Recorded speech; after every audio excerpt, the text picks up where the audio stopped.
빅머니 빅이슈 펠리츠 투자 리서치 김민수 대표입니다. 대표님 안녕하세요. 네, 안녕하십니까. 네. 이제 뭐 세상이 제로 금리도 아니고 마이너스 금리로 가다 보니까 지금 뭐 은행 이자보다도 뭐 배당 수익이라든지 아니면 부동산의 어떤 뭐 수익 같은 것들을 노리시는 분들이 굉장히 많아지셨다고 합니다. 그에 따라서 리츠주에 대한 관심 굉장히 높다고요? 네, 시장이 재미가 없다 보니까 네. 약간 좀 방향을 선회해서 뭔가 좀 더 안정적인데 배당까지 노릴 수 있는 이런 섹터가 없을까라고 찾아보다가 이제 리츠를 오늘 소개를 좀 드리려고 하고 있고요. 특히 앵커님도 건물주가 꿈이시죠? 네. 근데 소액으로 건물주 될 수 있다면서요. 그렇죠. 그렇게 네. 충분히 활용할 수 있는 또 하나의 개념이 이런 리츠 쪽이 아닌가 생각되고 있는데, 무엇보다 리츠 관련된 경우는 이제 일반인도 소액으로도 부동산 관련돼서 투자를 할 수 있다라는 관점이고요. 거기다가 실물 자산이다 보니까 상대적으로 안정적이죠. 거기다가 인플레이션 해지 기능까지도 나올 수 있겠다라는 부분들이고, 거기다가 상장이 돼 있다 보니까 현금화 쉽게 할 수 있고요. 특히 배당 수익률에 대한 기대감이 높다라는 부분들이 가장 큰 메리트로 봐야 될 것 같은데, 특히 지금 같은 경우 시장의 관심이 높아지는 이유가 무엇보다 말씀하셨던 저금리죠. 거기다가 시장의 변동성이 커지다 보니까 좀 더 안정적인 데가 없을까라고 찾는 심리가 반영될 수 있겠다고 보여지고 있고요. 네. 또 하나 정부의 정책적인 지원이 큰 부분들인데, 특히 무엇보다 세제 혜택이죠. 특히 5천만 원 한도로 배당에 대해서 분리 과세가 들어가고 세율이 9%다라고 하게 되면 자산가들도 마찬가지겠지만 상당히 매력적일 수 있겠다라고 바라보는 부분들이고요. 그와 함께 또 리츠와 관련돼서 상장이나 활성화가 계속 되고 있다는 부분들, 특히 현재 리츠 수와 자산 규모의 변동 추이를 보게 되면 공모, 사모 합쳐서 계속 꾸준하게 늘어가는 추이다라는 네. 쪽에서 봤었을 때 기대감은 계속 시장이 크고 있다라는 쪽으로 바라보고 있고요. 그런 차원에서 현재 상장된 리츠 5개사를 한번 보게 되면요.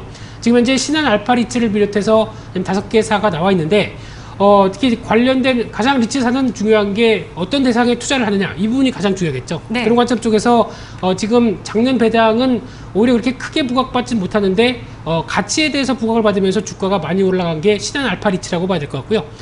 또 이 리츠 코크랩 같은 경우도 30% 이상 올랐다라고 하게 되면 배당을 목적으로 뒀는데 오히려 가치가 올랐다. 그래서 수익이 난다는 관점들도 같이 노릴 수 있겠다는 쪽도 충분히 엄두를 하셔야 될 것 같고요.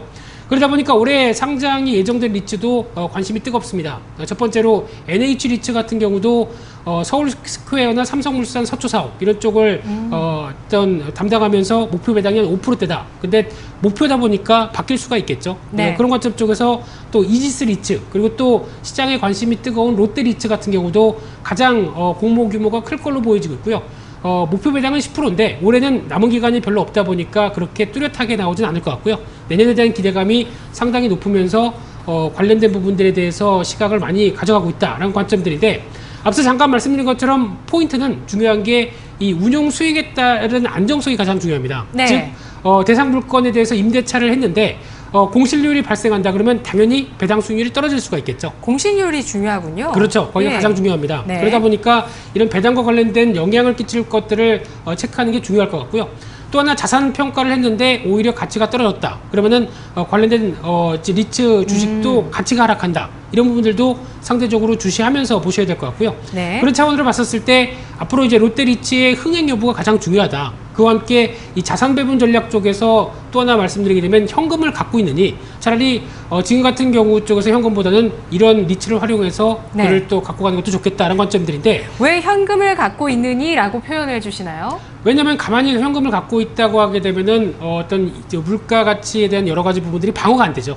그런 관점으로 봤었을 때 오히려 현금을 좀 더 창출하는 능력을 생각한다라고 하게 되면 네. 차라리 이런 인플레이션 해지 기능이 있는 이런 리츠가 더 낫겠다라고 더 강조를 드리고 싶은 부분들이고요. 사실 시장 전략의 현금 보유 전략도 참 어떨 땐 굉장히 중요한데 네. 말씀해 주신 이 부분이 자본주의 핵심인 것 같아요. 가장 핵심이죠. 네. 그래서 늦게 말씀드렸습니다. 네.